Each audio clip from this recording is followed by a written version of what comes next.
大家好，今日又落雨濕濕啦，咁啊聽日唔知點啦嚇。不過都冇乜所謂嘅，即係而家跑馬都，我覺得都影響不大啊。不過呢，上個禮拜都見㗎啦，上個禮我咪係咯，上一次啦，都爆好多啊，因為始終嗰塊地冧呢都會爆㗎，咁就並非咁易㗎嚇。不過譬如你話啊，你好有心水嗰只，我覺得蛇孖寶呢。射上去揀啲冷冷地嘅咁都幾好分㗎。講起我上次啦，咁上邊呢就第八場啦，揀咗四隻啦，就中咗條三重彩㗎，一二三排翻嚟。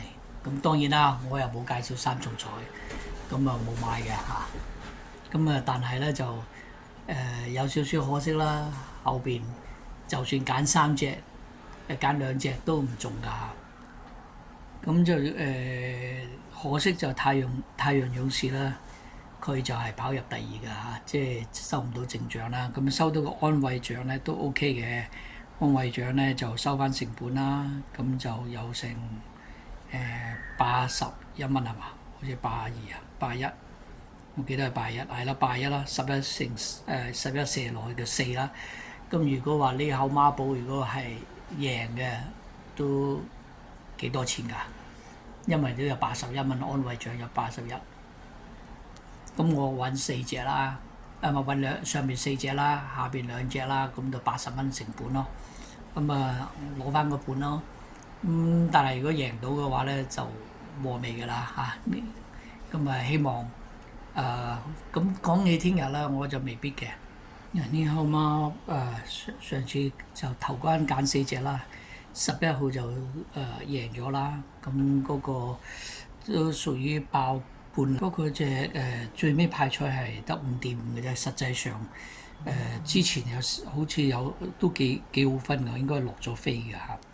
咁就田泰安嗰隻啦嚇，所以安慰獎有成81。咁都幾犀利下㗎嚇，有陣時正獎都係90幾啊、60幾、70幾都有啊。而家等於嗰個，不過就話揀多咗隻，咁問題就喺呢度啦。咁聽日咧我就唔揀孖寶啦，我就一路都好中意楊明倫啊。即係佢唔係話好好嘅騎師，但係真係好盡責、好搏命嘅。咁我覺得咧就聽日嘅第一場咧就係隻東星月啊！咁呢隻馬咧就比較奇啲咧，就係因為咧佢就未跑過1800㗎。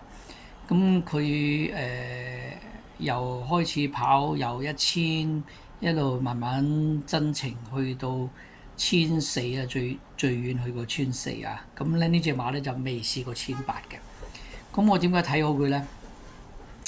隻馬咧就喺1000啊成啊，咁佢都好似冇乜勢嘅嚇。咁就算上次1400咧，佢就有一段好睇嘅，因為佢流到好厚啦。咁咧佢就衝上嚟嘅。咁我睇翻記錄啦，咁佢以前咧一出嚟跑嗰陣時咧，嗰個身體咧就係1055㗎。咁應該咧就係輕磅嘅。咁佢而家咧就重磅咗啲，就係1129啦。咁係咪發育啦？咁唔知啊。咁如果以前係1000幾嘅話咧，就算你而家增磅增咗都有成去嗱，要當108幾，咁你都有成增肥咗，增重啦，增重咗大概40-50磅啦。咁都係屬於輕磅㗎。咁如果理論上咧跑長途應該都有機會，因為呢隻馬未跑過啊，所以好多人可能未必睇好啦。咁佢依家咧就係頭先我睇16倍啦，依家15倍啦。咁我都未拍啊，咁我應該都我個叫座力又冇咁犀利啦。咁我會係點樣建議咧？呢隻咧買 win 咧可能未必買得到嚇，但係我覺得搏個位置咧絕對有機會，因為依家寫住4.1啦，咁到時候開跑嗰陣時可能冇噶啦。我諗3幾啦咁樣嚇。咁咧我會今次點樣買咧？就係買10蚊 win，因為我通常40蚊投注啊，咁就變咗咧30蚊就係買位置， OK 嗱，記住啦，10蚊 win 30個位置，咁咧就總共投注都係40蚊㗎嚇。咁如果你話個下都覺得喂真係好似得喎，個位置有機會喎。嗱，上次佢跑得好靚喺後邊上嚟嚇，咁我覺得冧冧地地咧，我又睇過佢啲記錄咧，佢冧冧地雖然係冇跑得好近好近啊，但係都有啲表現嘅，即係冧地啊。咁啊黏黏地嘅地咧，佢都好似可以 OK。咁希望楊明倫咧可以搏命啲同佢搞掂佢啦嚇。起碼入個位置啦，我唔要求高啊。唔好話佢跑第二啊第一啦，我只係當佢跑第三就搏一搏。咁40蚊買一下，咁啊當買六合彩啦。OK，六合彩肯定唔中嘅，咁呢個咧起碼可以有機會收翻個本嚇。咁啊希望呢次中啦嚇，祝大家好運，拜拜。